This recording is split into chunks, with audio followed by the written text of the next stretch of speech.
Hi, now today's topic is gonna be shopping trip. Oh, I love shopping so much. Now, usually I have a story to tell you. So one time, me and my mom were preparing to go on vacation to Mexico, and we were wanting to buy some new clothes, right?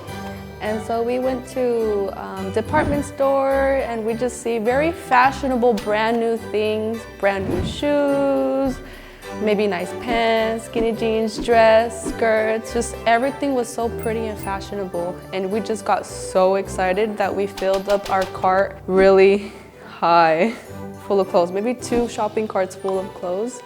And we tried them on, make sure everything fit and everything looked so nice and cool.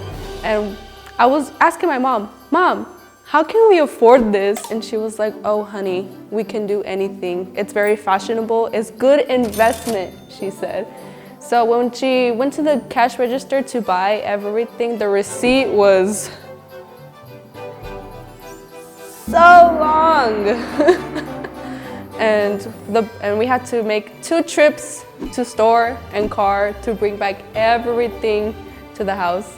So that's it on shopping trip. Don't go too crazy, but please enjoy yourself and buy some nice fashionable things. Thank you, bye!